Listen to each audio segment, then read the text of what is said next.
Thank you, Dwight. I was wondering who you were talking about. Talking about me or some other guy. Wow. I would like to talk to you guys real briefly this evening. I'm not going to take much of your time. Talk to you about preparations versus procrastination. There's a fine line that lies in between those two. And me being a former Boy Scout of America, the motto is always be prepared. And I was always prepared, and I like to look back and I like to quote Abraham Lincoln. And one of the quotes that Abraham Lincoln had, he said that, "Give me 6 hours to chop down a tree, and I will spend the first 3 sharpening my axe." He was telling us that he was going to get prepared and be prepared to do the job at hand, or as Dwight Pleasure liked to call it, getting dressed, getting ready, getting amped up to do what you have to do. But see, you don't want that preparation to seep off into the realm of procrastination. Because I'm going to tell you, you can be ready for years and never ever get into the big game. Spend all your time limbering up, exercising, getting ready for the big dance, and stay on the sidelines. I know how days can turn into months, and months can turn into years, and you start peeling away those calendars, and before you know it, you have spent a lifetime of getting ready. Getting ready, and you have been ready for quite some time. But what would you do if you weren't afraid? See, that's what it is. It's fear. And the common cure for fear is action. Action will eliminate all fear. And I'm telling you right now that I had a procrastination in me when I was jealous. I was jealous of other people who had been to college. They had been to college and they had degrees, and I said, you know what, I haven't. Somebody came and asked me, why haven't you been? So I went. I went to college and I took some journalism courses. And I want to be a better writer because I want to write my books. So the first week, it was good. I learned some good things.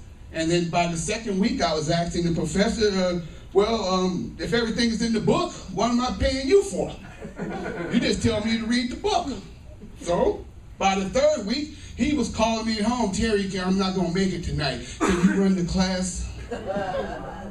And by the end of the semester, he told me, he said, "What is it that you're trying to be? What are you doing here?" I said, "Well, I want to learn how to write." He said, "You already know how to write. You are a writer. You are a writer and you're hiding in college." And that was something I didn't want to hear from a professor. I didn't want to hear that, but I had to take a look at, was I using my preparation as a masquerade of something that I can always hide behind? I didn't want to do that. I didn't want to do that. I wanted to be like Abraham Lincoln. I wanted to know that I can imagine old Honest Abe taking that wedding stone and just rubbing that axe blade and getting ready and eyeing that tree. He's eyeing it, and he's looking at it with deadly intent. He's like, "I'm going to get this axe blade sharp because I know every stroke of this wedding stone is going to save me 3 strokes against that tree trunk." I don't think you guys heard that. Let me talk to you guys over here. See, he was trying to save some time, and for his preparations, he was going to spring into action.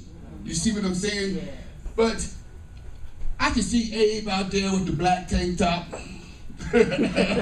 trademark high top hat, rocking the Old Testament beard, glistening in the sun, getting ready. But I know that we don't want to spend too much time. I am ready. You are ready. What is it that you came here today to get prepared to do? Well, I'm telling you, these men, these fine 3 men who have taught us on these last 2 days, they have prepared us for whatever it is that you want to do. Strike out and do it. You are ready. So let me ask you 3 quick questions. Number 1, Are you prepared for change? Are you prepared for change? Because change is coming. It is always coming. Number 2, is your axe sharp enough? Mr. Terry, what are you talking about? What axe? I don't have an axe. What axe are you talking about? Well, is your axe, is it your sales pitch? Is it your presentation? Is it whatever your story that you want to tell, whatever it is that you came here, is your axe? Is it sharp enough? And lastly, and finally, are you hiding behind preparations? That's a question that I can't answer for you. Only you can answer that question for yourself. So I see good old Abe on that stump, and I see him sharpening that axe blade, and I want to be him.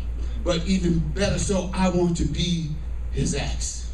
I want to be that gleaming steel that is ready to be a weapon that is ready to take down any obstacle, any hurdle, any problem that is in my life. So I want you all to do this for me and repeat after me and say, today I am Lincoln's axe. Today I am Lincoln's axe. Looking for a tree to bring down. Looking for a tree to bring down. What is your tree? What is standing in your way? You have been prepared. You are now a total speaker. You can leave this workshop, take that axe, grip that handle, and bring that tree down.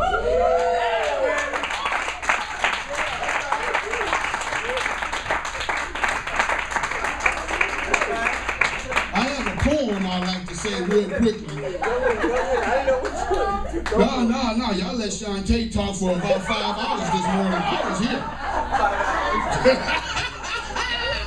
I'm gonna say a real quick poem, and Dan, you might want to stay with me, because I'm gonna rip through this real quickly.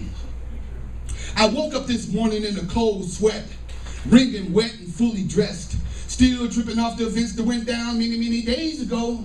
You see, I got a ways to go before my yesterdays stop trampling in my psyche. Too many, just like me, hands too dirty to come clean. I could wash them in detergent or bleach or just purge them in gasoline. You see, I started off young and I got grown fast. Stole my brother's car and mashed, hung my arm out the driver's side, and I was sitting on phone books to see over the dash. Went and hung out with them old timers, you know, spitting them old one-liners, just talking trash and bragging. Had me chasing after those long-legged snapdragons that were old enough to be my auntie. Lost my virginity at 13 and then went bananas on the Pooh Nanny spree, buck wild style. Meanwhile, schoolyard drama, man, that came easy. Sloppy wet Jerry curl that kept my collar greasy. Half a can of heavy starch kept my Levi's on razor status. I was sporting a jet black velvet golf cap with a velour sweatshirt to match it, with that black croaker sack with the tongue flipped down. Wrote my street name in magic marker. We used to sew zippers up the side of our Levi's and dye them black because we liked them darker. Sipping on that fire starter, Mad Dog 2020. Yeah, I got a paradox in my pocket. I got Jolly Ranchers, Jimmy hats, and good and plenty. Trying to get my head back because I just don't want to act right. Sporting 15 hairnets stolen from the hospital. And you can tell me my shag wasn't tight. But be careful what you ask for, because you just might get it. I want to be old before my time, so Father Time, he came with it. I put myself on a strict diet of cocaine and nicotine. I was a young fiend, a young teen that didn't know nothing about the motherland or the red, black, and green men. All I knew was red and blue, and many fights went down in my neighborhood at night. But I watched many dreams evaporate and turn to vapor. And first with those old school players that claimed they would be forever holding paper. Man, they got milk like cereal. The system bled them like hemophiliacs, left them comatose and holding up a street post while the young hogs are out there, pow, peeling their caps back. I saw them out there in front of the liquor store. They was out there doing the Cabbage Patch with dirty khakis and a squeegee. If I hadn't seen it, I wouldn't believe it, but I saw it. So please believe me, all my heroes, they bit the dust, had me thinking about cleaning up my own wreckage. I'm talking about damage control for a damaged soul. The wreckage of my past had left this gaping hole, and that cold wind blew through freely. But once I sought to conceal them, now I seek to heal them. But the process moves at a snail's pace. Had my true vision blurred like I was sprayed with mace. I felt I was falling behind in life, so I raised the pace. First thing I had to do was ask God, help me, find me. Next thing I had to do was tell that old devil, get behind me. And I changed my play toys and playground and whatever else that would remind me. As I grew stronger in body and spirit, I broke the chains that can bind me. Hallelujah. Now I live like a king. Good vibe is what I bring. I'm in tip-top shape today. Hey, I got steak on my plate, black-eyed peas and collard greens, and tomorrow is fish fillet. Because I fed my soul, I eat well today, so I say hip, hip, hooray. And for those who chose to stay in knucklehead mode, man, they ain't got much to say. So for what I'm trying to say to you is all my endeavors, you cannot act like a fool forever. You can't act like a fool forever. Thank you guys for listening. Amen. Change is coming.